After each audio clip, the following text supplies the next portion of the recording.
So we've talked about big stories and comedies, but what about something a bit more personal? An autobiographical work, or a more comedy focused version of one? Drawn by Mary Cagle, this details her time living in Japan as an English teacher. And honestly, that's all I have to say about Let's Speak English. I do recommend this one highly, if especially looking for something soft and simple to read, but it's a very short comic, and of course, it's again autobiographical.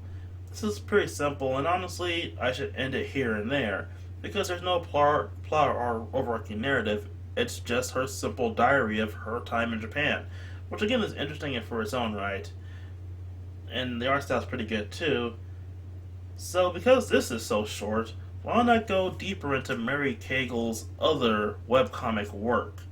And with that, people, for the very first time, we have on the Dark Library a double feature. But by that I mean this is Mary Cagle's actual work and not her autobiographical, drawn out diary. So I figured, why not give both of these a link and a nod since they're drawn by the same artist, and because they're both kind of short at the moment. So I mentioned something last year when I talked about an anime season, that ever since Madoka Magica, it seems that magical girl shows have gotten darker, adding in more elements of danger and mystery under the various works of cuddly cuteness. But to my surprise, looking back on things like Sailor Moon is something that's always sort of been there. As I've gone back to rewatch some Sailor Moon, specifically Crystal because Sailor Mercury, in order to see more about the plot of all this stuff. Well, that goes in today's plot for Sleepless Domain, which started in 2015. The plot takes place in a city where magical girls are actually quite commonplace, as there seems to be one born every minute, and there's almost a whole fleet of the young girls. And that's a good thing for the city because mysterious monsters invade the city at night when its protection domes go down, and every night it's the girls' job to go out with their various abilities and fight back against the monsters to defend the city till the next day, at least until the defense shield can go back up. In exchange for this, they're practically celebrities, earning fame and fortune for their various efforts, as well as tuition to private academies, which are exclusive to magical girls and are quite prestigious, apparently.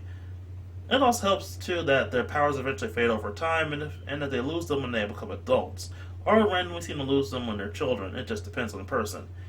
Our main characters are the members of Team Alchemical, a group of classically elementally powered magical girls who do their best to work together.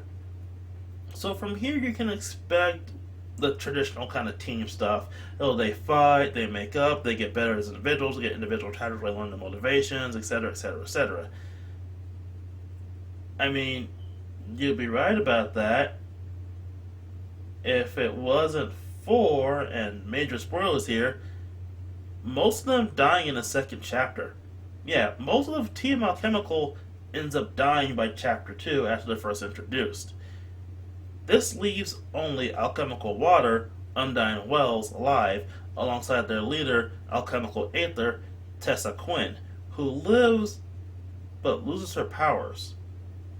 From there, Undine takes the stage as the main heroine, trying to figure out her place as a magical girl without her team, as well as dealing with the fact that all of her friends are dead, living in this world and trying to strive out on their own. There's also a bit of an underlying mystery about how the girls actually died, the monsters in question, and where these powers actually come from. There's a lot of stuff happening in this comic, but we're honestly just getting started. In terms of webcomics, this is honestly still fresh and new. Yes, we're a bit farther along in after it's been 2 years, but in terms of webcomics, we're barely scratching the surface. So with that, I honestly don't want to say anymore because I don't want to spoil anything else that happens. So overall, I decided to staple Let's Speak English and Sleepless Domain together due to the fact that one work is very recent and most of the work is still being given out to us, while the other work is finished and very, very short. I do like both these works. I like both the works I talked about today, and I highly recommend that you go out and read them. If you're looking for a more simple slice of life work, then go read Let's Speak English. If you want to read about the sometimes rather depressing magical girl story, then go read Sleepless Domain. If you have anything to go read both, then I highly recommend you read both. The art style is pretty great. It has this whole anime-esque style to it. I mean, lots of stuff has anime-esque style to it. But again, I highly recommend both works, and if you're curious, there you go. So, I'll see you all next time.